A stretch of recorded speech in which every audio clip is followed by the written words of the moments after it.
ayaa safka hore ku tukaday uu ka soo kacay culimadiiba u yimiday waxbuu dhegta ugu sheegay sheekh imaamka mikrafoon qaato wuxuu yidhi ninkan walaalkeenayna dul taagan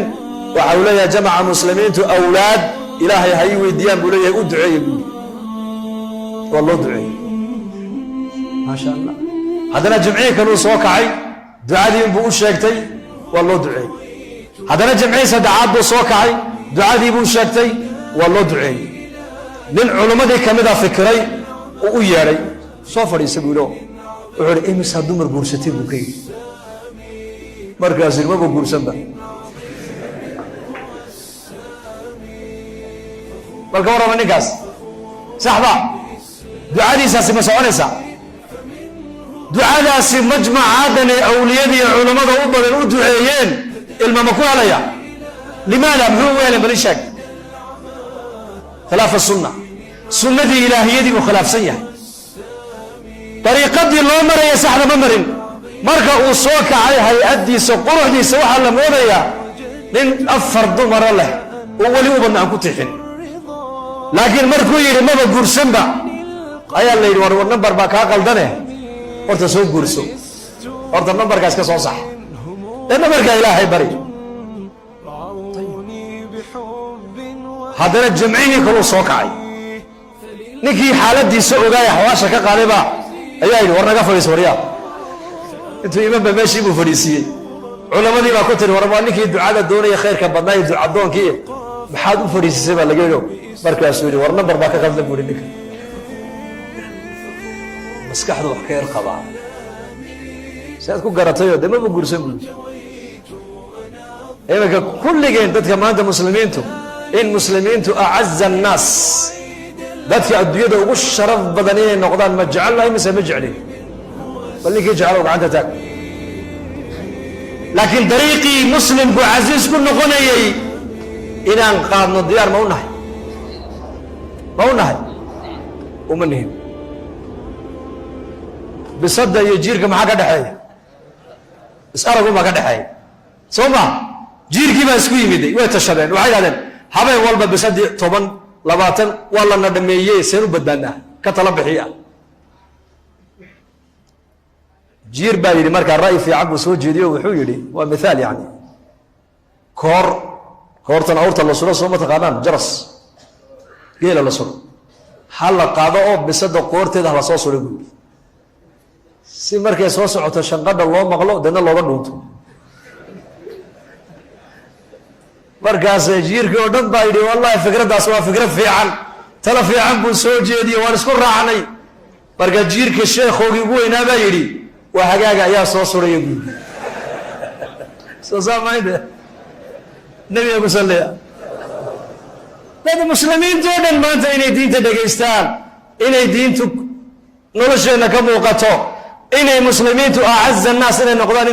waan jecel lahay laakiin marka la gaaro diinta dadaalkeegii nin walba geerka dambe u gashanaya markiiba war waxba geerka dambe ha gashane geerka hore gasho yaa u diyaar geerka hore inuu geliyo insha allah dhahada allah inaga farxiyo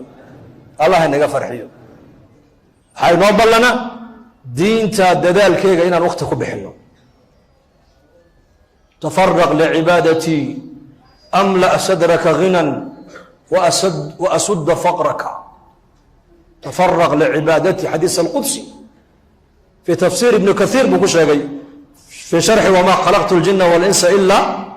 liyacbuduun ilaahay baa ku le tafaraq licibaadatii war taacadayda cibaadadayda diintayda wakti u samey baa ilahay ku leey bini aadanow haddaad diinta wakti u samaysa maxaad helaysaa markaa amla'u sadraka ghinan baa ilaahay yidhi laabtaan aniguna kaaga buuxin baa ilaahay yidhi hodal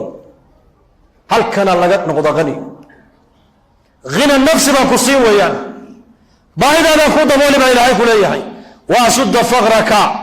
albaabada faqrigo dhan anaa kaa daboolaya baa ilahay waan kaa xidhaya wailaa tafcal haddaad cibaadadayda iyo daacadayda iyo diintayda aad wakti siini weyda baa ilaahay ku leeyahay baahidaadana kaa dabooli mayno gacantaadana mashquul baan ka dhiganaa baa ilaahay yidhi mala'tu yadaka shughlan walam asudda faqraka 24 saaca mashquul baan kaa dhigi baa ilaahay kaa yidhi faqrigana kaa xidhi mayno waa laba cuquubo ummadda ku dhacday maanta kay faqiirkee waxba haysan markay jamaacaddu u tagtay tiraada ilaahay dartii noo raac wuxuu leeyahay nima haleelayo waxba ma haysidbe mashquul baan hay buu ku odhan waxba maba haysidba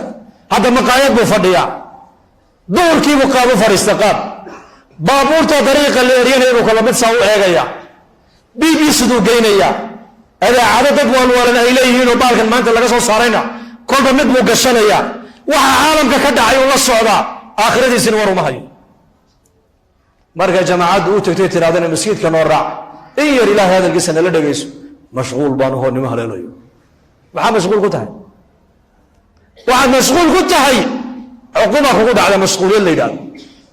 kii maalqabeenka ahaana ee haystay 50 sano ama 100 sano hadduu hurdo wuxuu cuni lahaa isagoo baanka ay ugu jirto haddana faqri buu ka baqayaa ma dhacdo isagoo 50 sano ama 100 sano quudkiisa ilaahay meel uu saaro haysta haddaad tiraado ilaahay dartii u bax oo masjidkan wax gasho oo madrasadan wax gasho oo macallin qur'aan maaragtana nafaqadiisa naga bixi haddii la yidhaahdo wuxuu leeyahay yo waxba ma haystaba isagana waxaa ku dhacay cuquubadee walam asudda faqraka albaabada faqriga kaa xidhi mayna baa ilaahay yidhi hadda diintan iyo dacwadda iyo cilmiga iyo masaajidda sidii ummadda loogu soo xidhi lahaa aad waktigaaga u bixini weydo labadaa cuquuba ku dhacaysa qofka mashquul 24 saaca mashquul baa laga dhigi 24 saacana waa kii baahan labadaa cuquuba ilaahay inuu naga fayda ma doonaysaan hada allah inoo ziyaadiyo muslimiinta meel ay joogaan muwaafiqiin midnimana allaha siiyo qof walba halkan fadhiya kurbada saaran ilaahu adiga oga halku kurbaysay kurbada ilaahu ka qaad dhalinyarada wax baranaysana ilaahu tacliintooda ilaahu barakee culimmadana ilaahu cilmigooga cilmi naafic ilaahu ka yeel dalkeennan dowladeenna dadkeenna shacabkeenna ilaahu diinta ku wadanaya ilaahu ka yeel ilaahu kuwa masaajidda camar ilaahu naga yeel kuwa diinta kor u qaada ilaahu naga yeel wixii dhib nagula soo maqana dhibta gudahooga ilaahu ku celi wixii khayr noo soo wadana khayrka ilaahu ugu kaalmee muslimiinta adduunka meel kastay joogaan ilaahu midnimadoodii iyo muwaafaqadoodii ilaahu soo celi hidaayad muslimiinta ilaahu toobad iyo tagyiir alacmaal ku galladayso gaaladana ilaahu soo hadee gaalada intii hidaayadda aad ugu tala gashay adaagoga ilaahu soo hadee dadkeenna wixii dibadda joogan ee laka joogan ilaahu ku ilaali kuwa diintaada iyo dadaalka diinta daryeel ilaahu ka yeel allahuma inaa nasaluka xusna alkhaatima وشهادة عند الموت ونعوذ بك من سوء الخاتمة صلى الله على سيدنا محمد